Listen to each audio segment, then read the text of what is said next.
Ya kenapa selalu ada perbedaan itu ya Ustaz?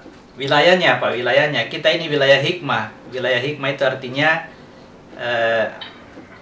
kita sudah meninggalkan perdebatan atau perdebatan di wilayah syariat. Kenapa Pak Ji? Maksudnya sudah meninggalkan wilayah Taurat kan? Wilayah Taurat. Ya kan itu Isa datang dengan membawa hikmah dan menjelaskan apa yang mereka perselisihkan. Bisa dibuka itu di surat ke-43 ayat 63. Iya. Kan ketika Isa datang membawa keterangan, dia berkata, sungguh aku datang kepadamu dengan membawa hikmah dan untuk menjelaskan kepadamu sebagian dari apa yang kamu perselisihkan. Ya. Atau bertakwalah kepada Allah dan taatlah kepadaku. Ya. Jadi itu artinya sebelum Isa datang itu terjadi perselisihan. Ya kan? Ya. Yang diperselisihkan itu adalah tanda-tanda yang tujuannya diadakan itu agar manusia mendapatkan pelajaran. Sesungguhnya pada penciptaan langit dan bumi, bergantinya malam dan siang, itu terdapat tanda-tanda bagi ulil albab. Jadi yang diperselisihkan adalah persoalan tanda, tidak memasuki apa makna di balik tanda itu. Kalau kita sudah masuk kepada makna di balik tanda, itu tidak akan terjadi perselisihan. Kita memahami bahwa penentuan, kita ini saya bicara hikmah lagi, bahwa penentuan pada diri kita bahwa sudah bisa berpuasa itu adalah ketika bulan itu sudah nampak mendapatkan cahaya dari matahari. Ya. Artinya pada gambar kita ini yang bermakna bulan, aku dalam dimensi ruh. Ini aku yang rahasia, ini bermakna matahari. Nah, di sini di jiwa ini terjadi perselisihan, perbedaan pendapat. Jadi kalau kita dalam petunjuknya sudah melihat ini bahwa bulan ini mendapat cahaya dari matahari, kita sudah bisa bersaksi terhadap hal itu, maka sewajarnya kita berpuasa. Artinya kita menahan diri dari berkata-kata. Kalau firman Allah, terhadap firman Allah kita tahan diri untuk tidak mengatakan sesuatu, ya. Karena apa yang kita katakan pada dimensi jiwa ini ada dua hal, bisa perkataan fasik, bisa juga perkataan takwa. Ya.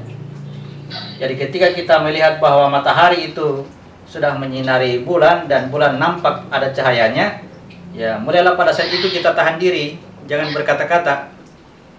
Nah, ini persoalan firman. Nah, nanti dimaknai lagi selanjutnya bahwa yang disebut dengan perkataan itu adalah bentuk aplikasi perbuatan. Jadi kalau seumpama kita melihat bahwa ruh itu sudah bisa menyinari kegelapan yang ada dalam hati kita, ya maka saat itulah kita sudah bisa menahan diri dari pengakuan-pengakuan terhadap perbuatan baik yang kita lakukan. Kemudian urutan-urutannya ketika melihat bulan ini, itu sebenarnya dicerita dalam kisah Nabi Yusuf dengan perjalanan 10 saudara Yusuf. 10 saudara Yusuf itu menunjukkan 3 tahapan pada masa Ramadan. Tahapan pertama itu adalah 10 perjalanan 10 malam pertama, dikatakan sebagai malam rahmat. Ketika itu saudara-saudara Yusuf, mereka pergi mencari makanan, ya, mereka kekurangan makanan dan mencari makanan, itu dikatakan malam rahmat. Artinya saat-saat itulah di bulan Ramadan itu kita diberikan pengetahuan tentang Al-Quran. Jadi pada 10 malam pertama menunjukkan bahwa roh kita mendapatkan cahaya matahari itu secara berkesinambungan, semakin lama semakin terang nampak pada bulan. Nah, itulah menunjukkan bahwa saat-saat itu kita mendapatkan pemahaman, ya, mendapatkan pemahaman dari Al-Quran. Disebut dengan malam rahmat atau malam mencari atau saat-saat mencari makanan. 10 hari yang berikutnya itu disebut dengan malam maghfirah, malam pengampunan. Ya, persyaratan untuk mendapatkan ini adalah kita harus menggerakkan titik terendah. Ya, perhatikan ini titik terendah. Ini harus dibawa ke atas, dipertemukan ke atas. Ya. Dalam cerita Yusuf, ya, mereka yang 10 ini harus membawa saudaranya yang seibu, yang seayah dengan kamu, katanya. Ya. Itu harus dibawa ke atas. Ya. Itu disebut dengan tobat, istighfar atau pindah, ya, hijrah. Itu malam antara malam ke-10 sampai malam ke-20. Dan malam-malam yang terakhir itu, ya, adalah malam penyelesaian terhadap seluruh hawa nafsu. Nah, itu disebut dengan ikum minan nar atau pembebasan diri terhadap api neraka. Artinya, ya, kita pada saat itu sudah terkendali total terhadap kekuatan hawa nafsu yang menggerogoti diri kita. Maka pada saat itu diperintahkan agar mereka membawa ibu dan bapaknya sekalian untuk datang ke sana, ya, sehingga seluruhnya menyatu di tempat ini, di bagian atas ini. Maka pada saat itulah Allah dan malaikatnya bersalawat kepada Nabi. Allah dan malaikatnya menolong Nabi. Dalam cerita Yusuf, ibunya, bapaknya, serta saudaranya yang lain bersujud kepada Yusuf. Jadi itulah persoalan dari melihat bulan yang diperselisihkan, yang sebetulnya tidak perlu, ya, kita bisa bersepakat secara tanda, kita bisa bersepakat baik melalui hitungan maupun melalui ruqyah.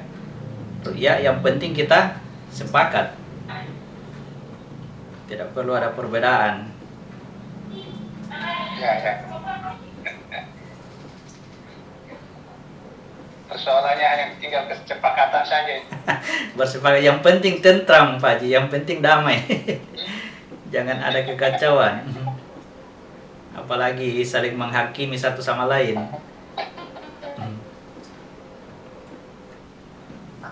Kalau yang perlu dipuasakan sebenarnya itu, Ustaz, yang mana? Maksudnya dari segi makro dan mikronya. Saya lebih mengarah kepada makna yang ada pada diri kita. Ya, yang pertama itu dipuasakan itu perkataan.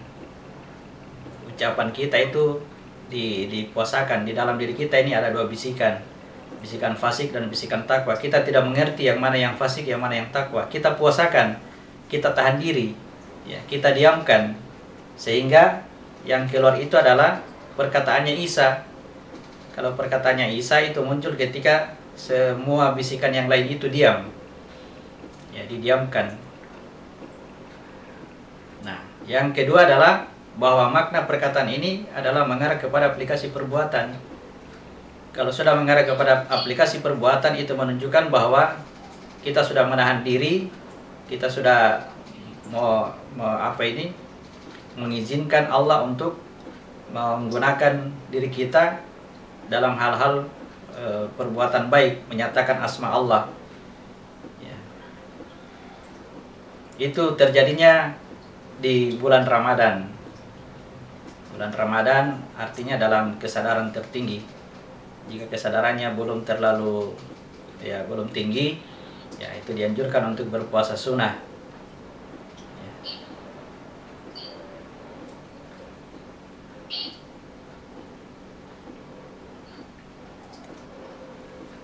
Kemudian dua itu, Ustaz, ya. Ya. Menahan dari tadi, pertama perkataan, ya, kedua perbuatan. Ya, semuanya itu dorongan hawa nafsu, menahan diri dari dorongan hawa nafsu terhadap apa yang kita katakan dan apa yang kita perbuat.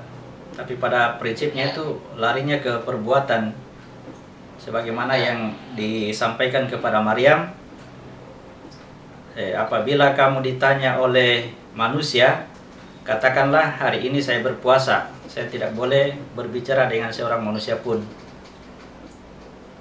Jadi praktek yang dilakukan oleh Maryam adalah ketika ditanya oleh manusia, ya dia diam. Jadi tidak mengatakan bahwa saya ini berpuasa. Dia hanya diam. Karena kalau dia berkata-kata, nah berarti dia sebenarnya tidak berpuasa.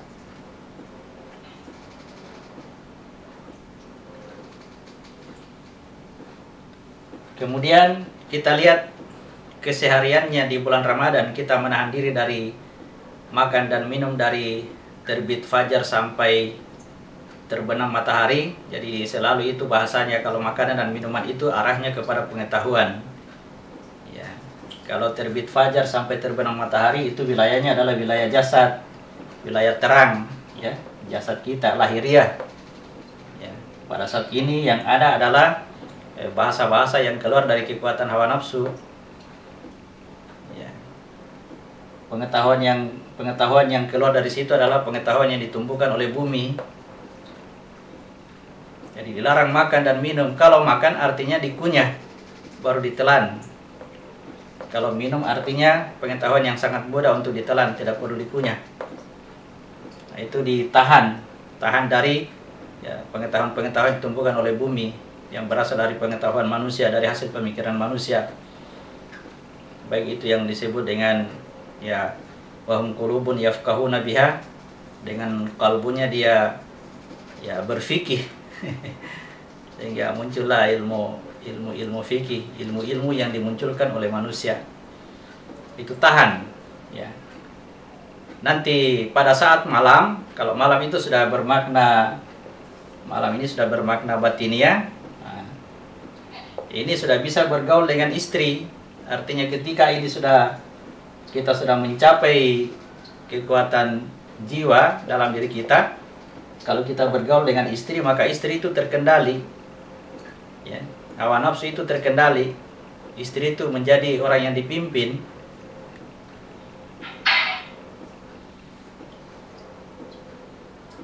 Sedangkan pada siang hari ya dilarang bergaul dengan istri karena ya kekuatan hawa nafsu tinggi pada saat itu.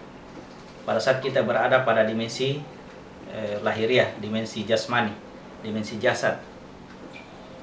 Memang puasa Ramadan ya, itu puncak kesadaran tertinggi. Ya, jadi disebut dengan bulannya Muhammad. Ya, bulannya Muhammad itu Ramadan. Muhammad itu kesadaran tertinggi. Pada saat itu hawa nafsu terkendali secara total. Dibahasakan dengan bahasa lain bahwa setan itu terbelenggu atau neraka tertutup, sama ya. Karena tidak ada lagi kekuatan hawa nafsu yang bisa menggerogoti diri kita pada saat itu, pada saat Ramadan itu. Kemudian yang berpuasa apabila dia berbicara maka perkataannya adalah kebenaran. Ya, dibahasakan bahwa mulutnya orang yang berpuasa itu lebih harum daripada kasturi. Ayo angkat-angkat lagi hadis-hadis yang berkaitan dengan puasa supaya kita kalau saya belum paham nanti besok lagi baru kita bahas. Ya. Nah, ini Ustaz kan puasa Ya. yang dijalani itu kan bahwa banyak orang berpuasa tidak dia dapati selain lapar dan haus. Ya. Itu yang Ustaz, itu yang bahwa ya. Berarti kalau dia mendapatkan lapar dan hausnya, dia mendapatkan pengetahuannya ya Ustaz? Tidak, maksudnya dia mengerjakan puasa itu tanpa dasar pengetahuan. Sama dengan melaksanakan mendirikan sholat dengan tidak ada dasar pengetahuan, dibahasakan ya dia sudah sholat selama 70 tahun tapi tidak ada yang didapatkan kecuali rasa capek. Ya. Demikian pula puasa yang tidak berpengetahuan, maka tidak ada yang didapatkannya kecuali lapar dan haus. Lapar dan haus. Ya.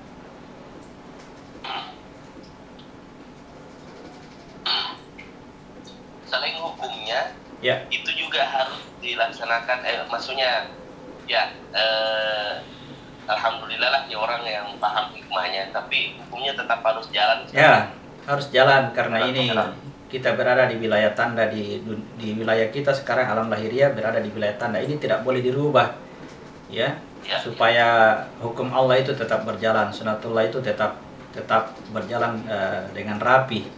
Ini menghasilkan keteraturan. Kalau kita menjalankan hukum-hukum Allah ini semampu kita, itu akan menghasilkan keteraturan. Ya, meskipun di balik tanda itu ada hikmah.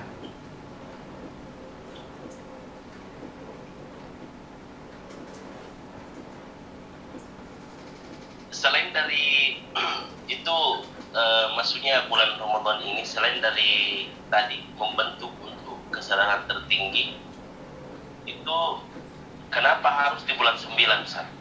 Ya, itulah angka 9 itu yang disebut dengan kesadaran tertinggi. Jadi kalau itu kita dapatkan, kemudian angka 9 ini kita dapatkan, kemudian terjadi spiritual. Nah, diceritakan ada kematian 100 tahun, ada kematian 200 tahun, ada kematian 300 tahun, atau tidur 100, tidur 200, tidur 300 tahun. Kalau kita tidur 100 tahun, itu wilayah jasad. Kalau kita dapatkan ini angka 9 di sini, kesadaran tinggi, kita bisa memahami, ya, apa yang terjadi dalam mimpi kita. Ya, demikian pula kalau kita bermimpi dalam mimpi, nah itu mimpinya jiwa. Kemudian kita mendapatkan angka kesadaran tinggi, angka 9, nah itu akan memahami tentang wilayahnya jin. Ya, sedangkan ini yang ketiga itu 300 tambah 9 itu Ashabul Kahfi. Itulah mimpi kebenaran yang kita masuki adalah wilayah ruh, kemudian diberikan kesadaran. Artinya kita menyadari bahwa kita berada dalam mimpi. Itu pentingnya kesadaran, angka 9 itu. Jadi memang simbolnya adalah 9. Itulah kenapa harus berpuasa, Ustaz. Bukan harus berpuasa. Keadaannya kalau kita sampai di bulan Ramadan pasti berpuasa. Artinya kejadiannya itu, oh iya, ya, bukan kita yang harus berpuasa. Kalau kita yang harus berpuasa berarti kita masuk di wilayah Taurat, di wilayah praktik, di wilayah tanda. Tapi kalau di wilayah makna, siapa yang mendapatkan angka 9 ini otomatis dia puasa.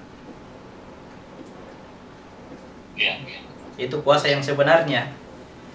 Nah, jadi kalau puasa yang sebenarnya itu, ya disitulah nuzul Quran, disitulah turun Al-Quran. Kita bisa memahami,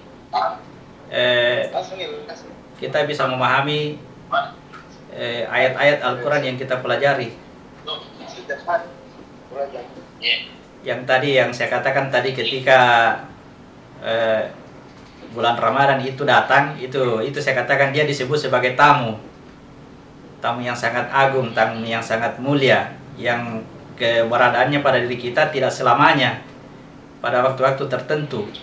Dan ketika itu terjadi, ya salah satunya adalah yang paling mudah kita pahami adalah ketika malam nuzul Quran. Nuzul Quran itu seperti yang terjadi di Warkop pada saat kita menjelaskan itu, yang kita bilang nuzul Quran itu turunnya di Warkop. Itu artinya kita mendapatkan pemahaman dari apa yang kita pelajari dari Al-Quran itu. Yang terbaik itu yang kita harapkan ketika Ramadan itu tiba pada diri kita adalah Lailatul Qadar. Kalau Lailatul Qadar itu spiritual, ketika ruh ketemu dengan ruh, ya. Tanazalul malaikatu warruh. Ya, kata malaikat itu adalah lam alif, dia melepaskan ya lamnya. Kita bisa paham barangkali kalau simbol-simbol begitu. Ruh kita adalah lam. Lam alif itu adalah malaikat, tetapi kekuatan Tuhan karena ada zat Tuhan kepadanya, pada dirinya. Jadi kalau datang kepada kita, ya dia melepaskan lam. Dan ya lam bertemu dengan lam, sehingga ya itu yang tidak bisa dibayangkan kenikmatannya, ya, sampai dibahasakan lebih baik daripada 1000 bulan yang terjadi pada diri kita satu malam itu. Tapi pada saat Ramadan, pada saat kesadaran tertinggi, dan untuk bisa mendapatkan itu adalah kita terus melatih diri kita untuk mendapatkan kondisi Ramadan, dalam keadaan apapun, pada saat kapanpun, ya, kita biasakan diri, mendekatkan diri kepada Al-Quran, ya, menghubungkan komunikasi diri kita dengan bahasa Allah, bahasa Al-Quran, sehingga insya Allah suatu ketika, ya, Lailatul Qadar itu akan datang.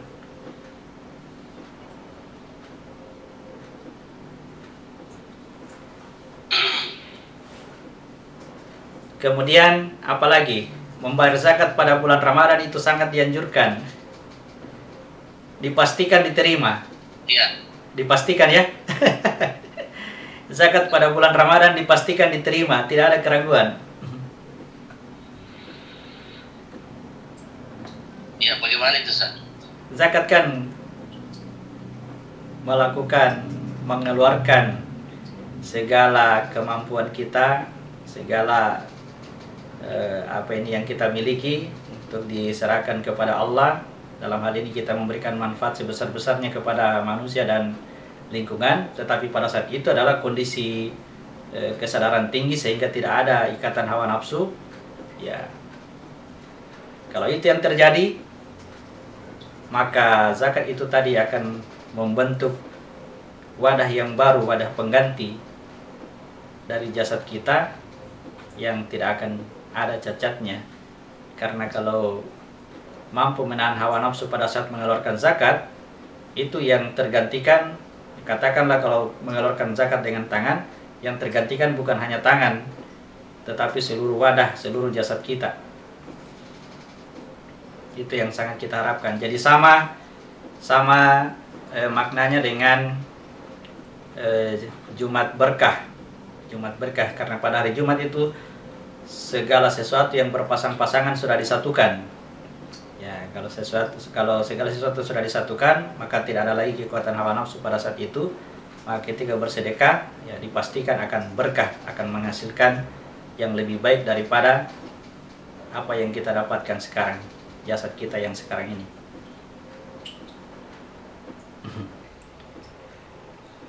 Baik, yang perlu kita lakukan sekarang ini, kita akan kerjakan dua hal secara bersamaan, secara makro dan secara mikro.